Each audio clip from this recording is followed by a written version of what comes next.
Hello students, good morning everyone. How's you all? Fine.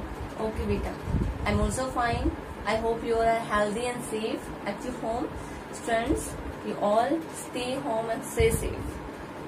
Okay, so welcome again to online science class.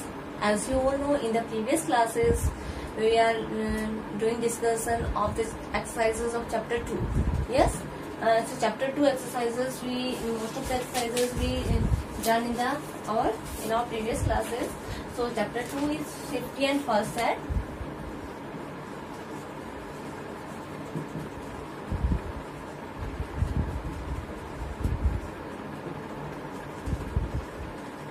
Safety and first aid. So firstly, some exercises are left in this chapter. The 2-3 exercises we discuss these exercises, and after that we start our new chapter. Okay, sir. So everyone, through the exercises we are going to do exercises in your book. So open your book, everyone. Page number A15. On the page number A15, your let's think and answer are given. So let's think and answer. So your let's think and answer are Simran. So your question is Simran was going to a market. Simran कहाँ गई थी students? एक market में गई थी. Simran was going to a market. There was no footpath on the road. वहाँ road पर कोई फुटपाथ नहीं था. फुटपाथ जो पैदल यात्रियों के लिए, पैदल चलने वाले जो होते हैं ना लोग, उनके लिए एक रास्ता बना होता है. That is your footpath. Okay, on which side of the road should she walk and why? On which side?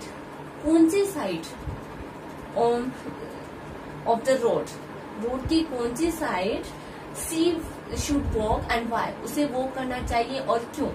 So when we do the explain of chapter 2, I told you on which side always we should walk. We should walk on the right side. Okay.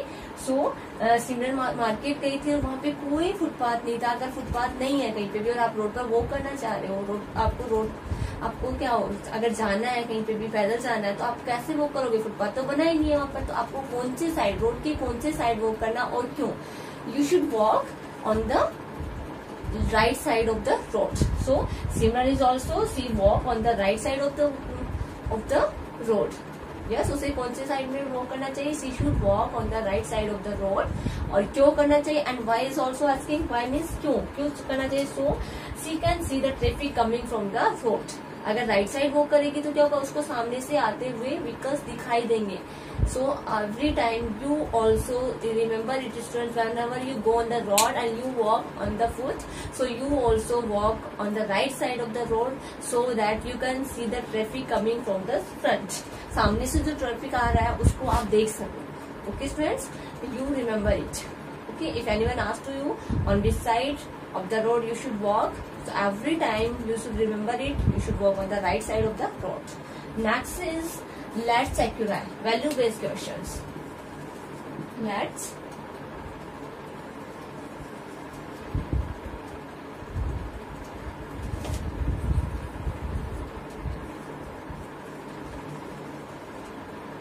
Let's check your okay. So let's check your is one day Bunty saw an injured man on the road. एक दिन बंटी ने क्या देखा? Injured man means एक ऐसा आदमी जिसको चोट लगे. इंजर्ड मीन्स चोट लगा हुआ आदमी. तो उसने रोड पर देखा बंटी ने. विदाउट वेस्टिंग टाइम, उसने बिना टाइम वेस्ट किए, he rushed the injured man to the hospital for treatment. उसने कहाँ पहुंचाया? रोस्ट मीन्स पहुंचाया. उसने इंजर्ड पर्सन को कहाँ पहुंचाया? हॉस्पिटल में पहुंचाया फॉर ट्रीटमेंट के लिए. ओके, उसने कोई टाइम वेस्ट नहीं किया. जैसे उसने इंजर्ड पर्सन को देखा, he rushed the injured person to the hospital for treatment. इलाज के लिए उसने इंजर्ड पर्सन को हॉस्पिटल में पहुंचाया. What value can you learn from Bunty? Bunty से आपने कौन सी वैल्यू लर्न की स्टूडेंट्स? यू ऑल्सो, बंटी की जगह आप होते और आप एक इंजर्ड पर्सन को देखते हो और आप टाइम वेस्ट किए बिना उस इंजर्ड पर्सन को इमीडिएटली आप हॉस्पिटल में पहुंचाते हो. ओके, और ट्रीटमेंट के लिए. तो आपने कौन सी वैल्यू लर्न की? आपके अंदर कौन सी वैल्यू है? So first is their helping nature, and second one is given friendly nature, and third is selfish nature, fourth is carelessness. तो सबसे पहले उसने हेल्पिंग नेचर हेल्प किया. Yes, it's a right. So in the A helping nature,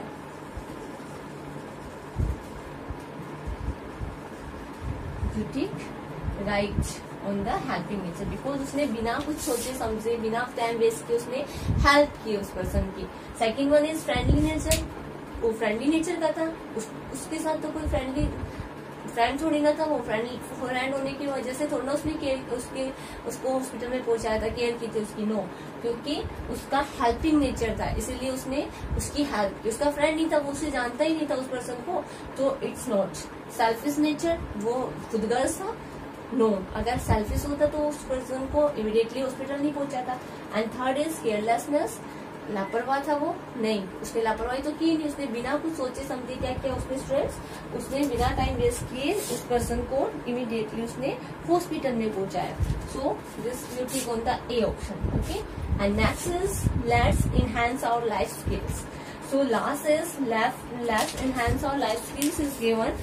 So students, in this exercises, circle the clouds for the rules you follow and tick for the rules you will follow in future to stay safe.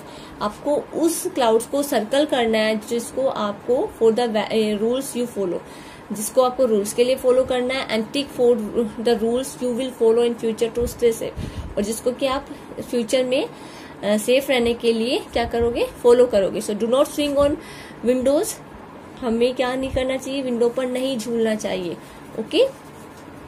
And next is do not play on the road, hold hands of parents on road, obey traffic lights.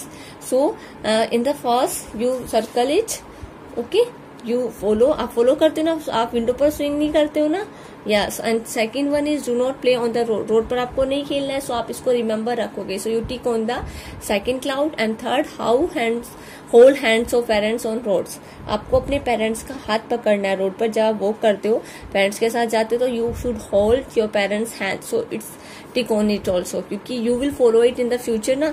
And obey traffic lights, आपको traffic lights obey करना है, yes, it's also right, so you tick on the fourth clouds also, okay. Second, third, fourth clouds you tick right tick, and on the first you circle, because in the first circles the rules you clouds for the rules you follow, ये rules है आपको follow करने के लिए। So these are your book exercises of chapter 2 students, understood? You fill these exercises in your book, okay. So now let's see come on the next chapter. Our next chapter is chapter number 3. So now we are going to start our new chapter, chapter 3.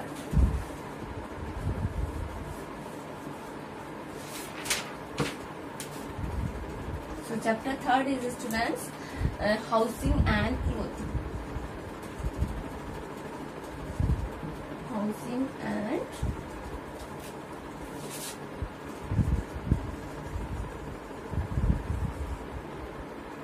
okay. In the science, when we start our science book students, the first chapter you know about the food. So you all know our basic needs are three needs, okay. Our basic needs, three are our basic needs. One is food, second one is house, third one is clothes. Yes, सबसे पहले हमें खाने की जरूरत होती है जिंदा रहने के लिए, सेकंड वन इज हाउस, घर की जरूरत होती है, and third is we cover to ourselves to protect our body, clothes. So three things are basic needs for a human beings, तीन चीजें जो होती है वो ह्यूमन बीइंग्स के लिए बेसिक नीड्स होती है। So in this chapter you will learn about the good and clean house. So first your topic is good and clean house.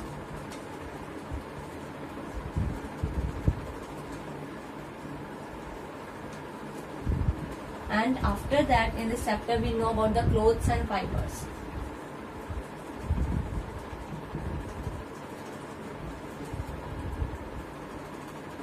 Clothes and fibers, okay. So first students, we all know we all live in house, we all have house. कुछ जैसे कि सबके घर है किसी का, but सबका घर जो होता है डिफरेंट टाइप्स का, अलग अलग टाइप का होता है, सबका सेम नहीं होता है। किसी के घर पे कच्चा भी होता है, किसी का घर बिल्कुल पक्का होता है, यस। तो इस तरह से अब हम देखेंगे कि देखिए, सो हम हाउस में रहते हैं, हम घर में क्यों रहते हैं, हमें घर में रहने की जरूरत होती है। घर हमें प्रोटेक्ट करता है, किससे प्रोटेक्ट करता है, विंटर से, समर से, रेन से, यस। हमें बहुत सारी ऐसी नेचुरल कैलेमिटीज होती है, उन सब से भी हमें हाउस प्रोटेक्ट करता है, yes. So house keep us safe from heat, cold, rain and strong winds and wild animals, okay. House हमें इन सबसे प्रोटेक्ट करता है। उसके अलावा student houses are of different type depending on the material used to बोलता है। Houses होती है, अभी मैंने बताया कि सबका अपना अपना घर होता है, बट सबका घर डिफरेंट डिफरेंट टाइप से होता है। जिस तरह का हमने उसमें मटेरियल यूज किया है उसी तरह का हमारा हाउस होता है। सो हाउस मटेरियल के अकॉर्डिंग हम जिस मटेरियल को उसको बनाने में जिस तरह का मटेरियल यूज में लेते हैं वो उस तरह से हमारे हाउस का काइंड डिपेंड करता है। सो सबसे पहले activity times are given on your book page number A16। So students, on the page number A16 you open your book. Okay, I am going to tell you on the page number A16 there are activity time are given on the chapter 3rd. Activity time, observe the pictures and take the correct option to complete the statements. आपको pictures are given, so you should observe the pictures. आपको pictures को observe करना and tick the correct option to complete the statements. आपको correct option पर टिक करना है statement को complete करने के लिए। So in the first picture it is a two option are given. First is KUTCH kutcha and PUCC pucca. सो कच्चा या पक्का हाउस, ये कैसा हाउस है स्टूडेंट्स? इसके ऊपर तो ये क्या बना हुआ है, झोपड़ी सी बनी हुई ना। सो इट्स अ कच्चा पक्का, इट्स अ कच्चा house. So on which option you tick? On the kutcha, KUTCH kutcha. So it's on the first option you tick kutcha house. ये कच्चा हाउस होता है, कच्चा हाउस है पिक्चर्स के according. It is made up of, ये किससे बना होता है? There are options are given. Mud मतलब मिट्टी या कीचड़, स्ट्रॉ घास फूस, वुड लकड़ी, या ये तीनों से बना हुआ है, या फिर स्टील से बना है, ब्रिक ईंट से बना है, सीमेंट से बना है।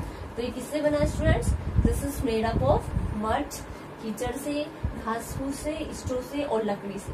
सो ये मड, स्ट्रो और वुड से बना है। So you tick on the 3 option, mud, straw and wood. क्योंकि कच्चा हाउस होता है वो हमेशा मिट्टी से, घास फूस से और लकड़ी से बना होता है। ओके, सो इट्स अ कच्चा house, so it makes up of mud, straw and would.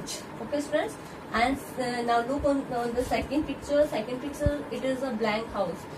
So 2 option are given, house boat या बंगला जो बना होता है ना।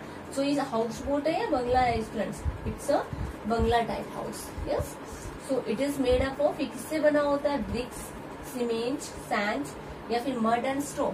ये कीचड़ और घास फूस से बना हुआ है, या फिर ब्रिक, सीमेंट और सैंड से बना है? It's made up of BRICS.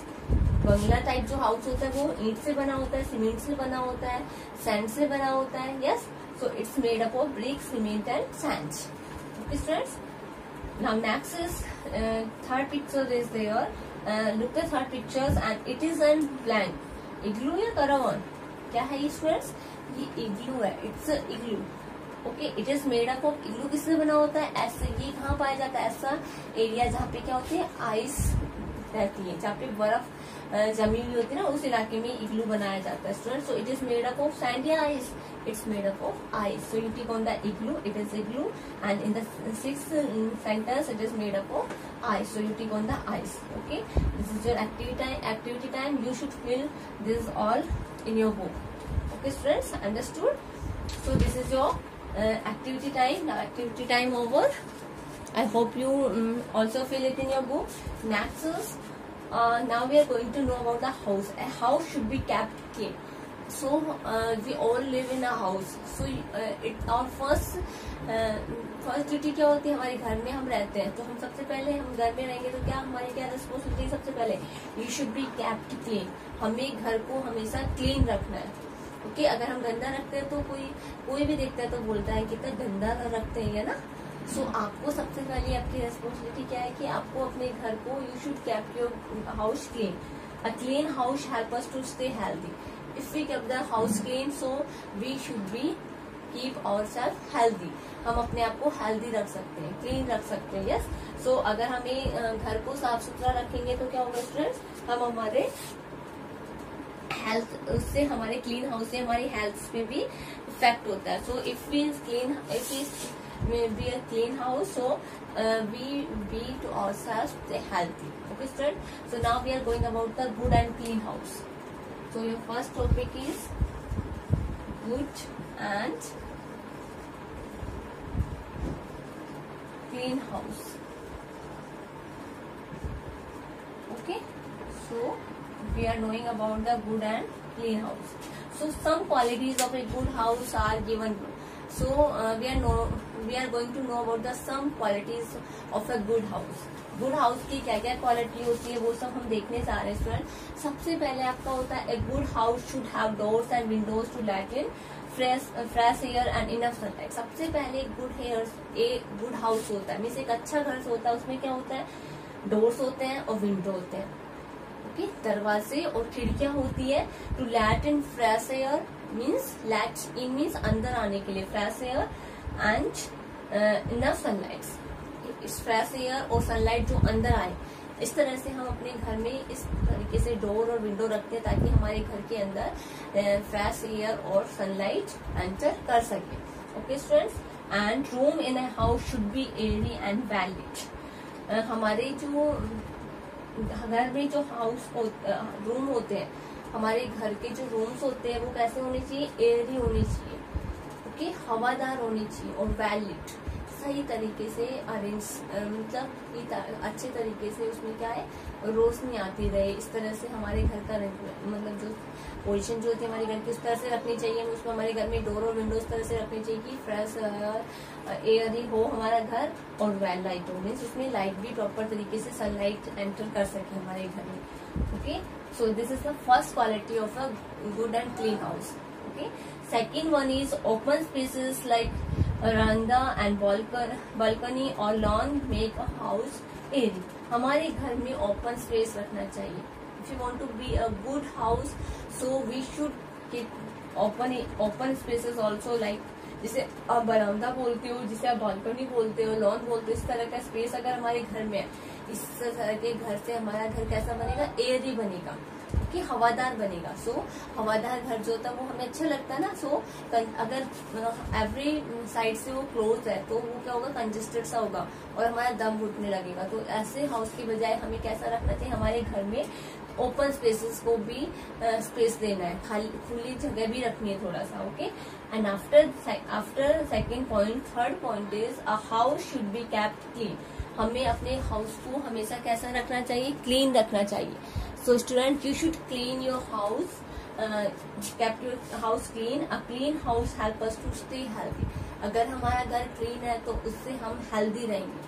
अगर हमने हमारे घर को क्लीन नहीं रखा तो हम भी क्या होगा, हमें भी बहुत सारी डिजीजेस हो जाएगी, क्योंकि अगर हमारा घर क्लीन नहीं तो बहुत सारे जर्म्स डेवलप होंगे, वहाँ पे इंक्रीज होंगे और उससे क्या होगा, हम अनहेल्दी रहेंगे. So house should be kept clean. A clean house help us to stay healthy. Clean house होता है वो हमें हेल्दी रहने में हेल्प करता है students. And after third point, fourth point is for a clean and good and clean house. Fourth is door and window should be fitted with wire mesh. Door और Windows होते हैं, हमारे दरवाजे और खिड़कियां होती है, कैसा होना चाहिए, विद वायर मैश, मीन्स उसमें जालियां लगवानी चाहिए. Wire mesh allow the entry to sunlight and air. जो जालियां होती है जिसे आप नेट बोलते हो ना, जाली लगाते हो, लोहे की जालियां बाहर लगी होती है, तो उससे क्या होता है, सनलाइट अंदर एंटर करती है, एयर भी एंटर करती है. एंड वो किसकी एंट्री को स्टॉप करता है, but stop the entry of insects like mosquito and flies. Mosquito और फ्लाइज की एंट्रीज होती है हमारे घर के अंदर, वो स्टॉप हो जाती है नेट लगवाने से. तो हमारा घर एक क्लीन हाउस होता है. It should be fitted with wire mesh, means जालीदार होना चाहिए, जालियां लगवानी चाहिए ताकि हमारे घर के अंदर अननेसेसरी इंसेक्ट्स और मॉस्किटोज होता है, फ्लाइज जो है वो एंटर ना कर पाए. क्योंकि अगर हम नेट लगाएंगे तो नेट से तो सनलाइट और एयर तो हमारे घर के अंदर एंटर करेगी, अगर नहीं लगाएंगे तो भी करेगी. बट अगर हम नेट नहीं लगाएंगे तो मॉस्किटो फ्लाइज भी हमारे घर के अंदर एंटर करेंगे, उससे बहुत सारी डिजीजेस स्प्रेड होगी. तो उससे बचने के लिए हमें हमारे घर को हमेशा वायर मैश रखना चाहिए, मीन्स जालियां लगवा कर रखनी चाहिए. Next point is it should have proper drainage system that carries dirty water away from the house. It should be proper drains. Drains means होता है बेटा निकास कि पानी का निकलने का जो सिस्टम जो होता है. तो हमारे घर इट शुड हैव प्रॉपर. एक क्लीन हाउस का कैसा होना चाहिए, उसमें प्रॉपर ड्रेन्स सिस्टम होना चाहिए. मीन्स निकास का जो पानी बाहर निकलने का, जो गंदा पानी जो होता है उसको बाहर निकालने का जो रास्ता जो होता है वो प्रॉपर होना चाहिए, जिससे कि क्या होगा, that carries dirty water away from the house, जो कि गंदा पानी घर से निकाल सके अच्छे से प्रॉपर. तो हमारे घर में जो निकास जो होता है पानी का वो प्रॉपर तरीके से सिस्टमेटिक ढंग से होना चाहिए क्लीन हाउस और गुड हाउस में. Okay, after that next point is a good house should have green plants around. एक गुड हाउस में क्या होने चाहिए, ग्रीन प्लांट्स अराउंड, उसके चारों ओर ग्रीन प्लांट्स होने चाहिए. अगर एक हाउस गुड और क्लीन है तो उसके चारों ओर क्या होंगे, ग्रीन प्लांट्स जरूर होंगे. So these are the some points of good and clean house. So anyone can tell me the points of good and clean house. Okay, so I am going to repeat again. First is good house में क्या होता है, door और window proper way में होती है, light आने के लिए, सनलाइट और एयर के लिए. ओके, एंट्री के लिए प्रॉपर डोर और विंडो होते हैं. उसके बाद हमारा रूम जो होता है, उसके बाद गुड हाउस में ओपन एरियाज होते हैं जैसे बरामदा, बालकनी और लॉन टाइप में होता है. एंड आफ्टर दैट हमें गुड हाउस को अच्छे से क्लीन करके रखना है और हमें हेल्दी बनाता है. Clean house make us healthy, stay healthy. Okay, so good and clean house में क्या होता है, डोर वायर मैश होता है, मीन्स जालियां लगी होती है ताकि जालिया से क्या होगा, सनलाइट और एयर तो एंटर कर सकती है बट इंसेक्ट्स होते like mosquitoes and flies enter नहीं कर पाते. And next point is drain system जो होता है, निकास, पानी का निकास जो होता है, जो डर्टी वाटर को निकालते हैं उसका निकास प्रॉपर होना चाहिए एक क्लीन और गुड हाउस में. उसके बाद एक क्लीन और गुड हाउस में चारों ओर around the clean and good house green plant should be there. Okay, वहाँ ग्रीन प्लांट्स होनी चाहिए. This are the some qualities some qualities of a good and clean house. Understood, students? So now in your book there are green parts are given. Let's go green on the page number A16, A17. Let's go green. On the let's go green, students, during daytime play or study in open spaces. This saves electricity. How we can save electricity? हम बिजली को कैसे बचा सकते हैं, electricity हमें save करनी चाहिए ना स्टूडेंट्स.